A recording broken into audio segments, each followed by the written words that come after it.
Hey YouTube, it's Jeff. I just wanted to make a video talking a little bit about my chest now 2 years, 4 months post-op with Dr. Charles Garramone in Florida. After I had surgery, I developed hypertrophic scarring, which is sort of like keloid scarring. You get these raised, sometimes rope-like purple scars. Now, I had had it in the past, so I had a feeling that after surgery I would get it again, and sure enough I did. And I wouldn't say that it was severe, but I did have, moderate hypertrophic scarring.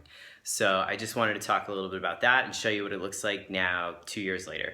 So this is my chest. As you can see, my scars are still sort of really dark and wide right under the nipples. But even though they look sort of rippled still, they are completely flat. As we get closer to the center of the chest, I mean, the hair helps, but they do get harder to see. It's just really right there, closer to the armpit, that they get, more noticeable, I think.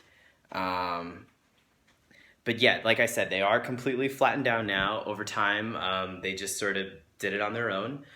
I didn't use any special scar treatment other than a little bit of this thing that I bought at Garramone's office. I think it's Scar Guard. It looks like nail polish. You just sort of brush it on your scars after a certain time after surgery. I don't remember how long it is, but the aftercare kit can tell you. But I didn't really stick with that too long because when it would dry, it would tug on the little hairs on my chest, and it would just tug on my skin, and it got irritating. So I didn't really stick with it too much.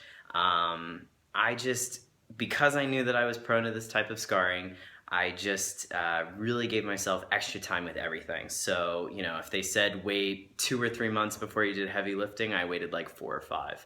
I was very good about not reaching, not stretching while I was recovering. And then maybe like a year after surgery, I would get out of the shower and my skin would just feel like really dry and really tight in my scars. So I started using just plain Palmer's cocoa butter lotion or whatever. But again, nothing specifically for scarring. I was reading that some folks have really good luck with vitamin E or things like that, but I just let my body do its thing and didn't really worry about it too much. And now, like two years later, I feel like it looks pretty good. I'm excited to see if maybe in a couple more years if they become even fainter or less noticeable, but I'm not overly concerned with it. My scars don't really bother me, so yeah. Like I said, I was very happy with my experience, very happy with Dr. Garramone and his team. Highly recommend them, and yeah, that's it. So if you have any questions specific to hypertrophic scarring or anything, I'm definitely not an expert, but leave them in the comments and I'll do my best to connect you with some good resources. All right, catch you guys later.